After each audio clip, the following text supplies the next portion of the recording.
All right, hello, Dr. Grant. It's a pleasure to meet you. My name is Miss Allion, and I am Marie's teacher. I'm here to talk to you about some of the observations that I've seen watching her in the classroom. We're going to talk about how she is socially, how she's doing academically, and then we'll talk also about some of her strengths and areas of need. All right, so we can begin. So my general observations of Marie in the classroom, from a social perspective, she seems to be doing great.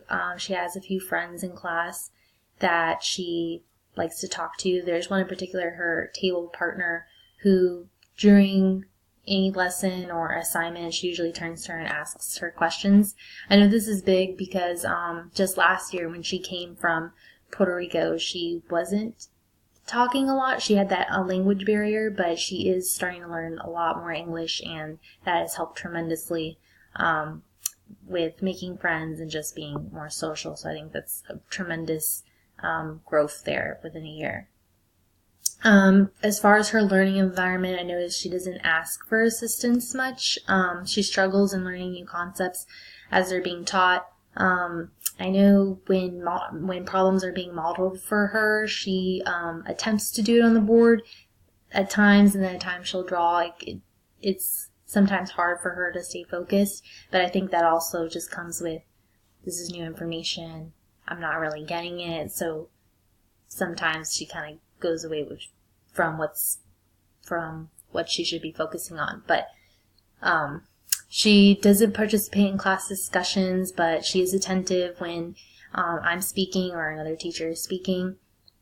And as I said, she's doing really good with her English and everything like that.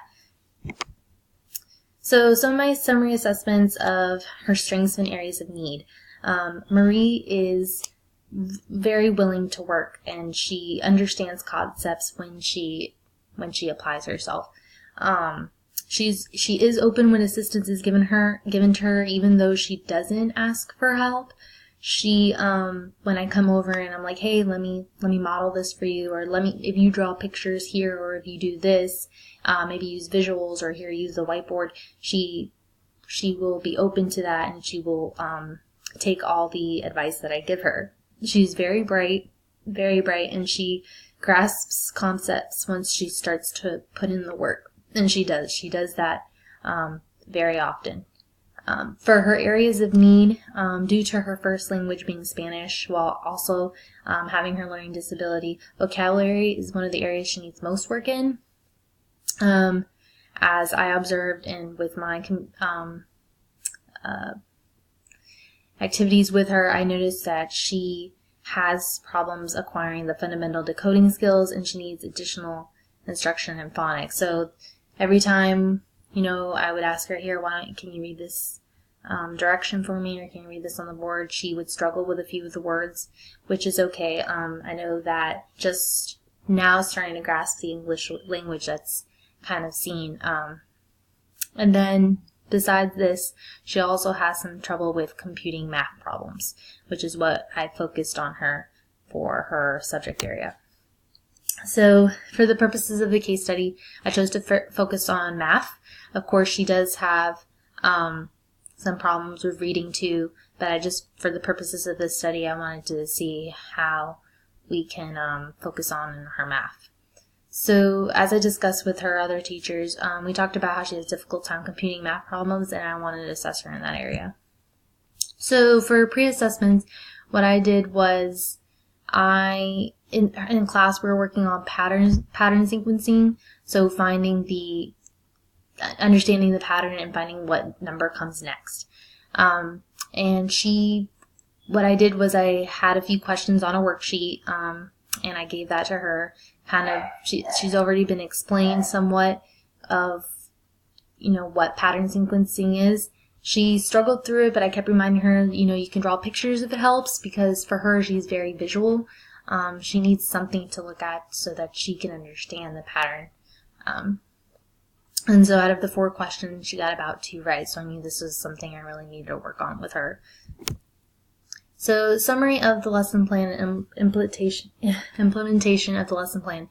The number pattern lesson included a worksheet, a whiteboard, and guided instructions. So, I explained, once I gave her this worksheet, I explained, this is how you find the next number in the pattern, and I modeled a few of the questions so that she can see how I did it. And I did, as you can see up on the PowerPoint, there's 1, next is 3, 6. Okay, so how much is adding on every time we go? Let's draw some circles. And that's what I did, because I thought that was going to be a better way for her to grasp the concept. So after I modeled a few of these questions, I asked that she try the next few questions on the worksheet. She was determined, and as much as she struggled, she was able to get through the worksheet, and she grasped the concept. So I was very, very proud of her. So my overall experience with the student, working with Marie was wonderful, and it gave me a better understanding of how, teaching exceptional students. She's bright. When she grasps the concept, she's determined.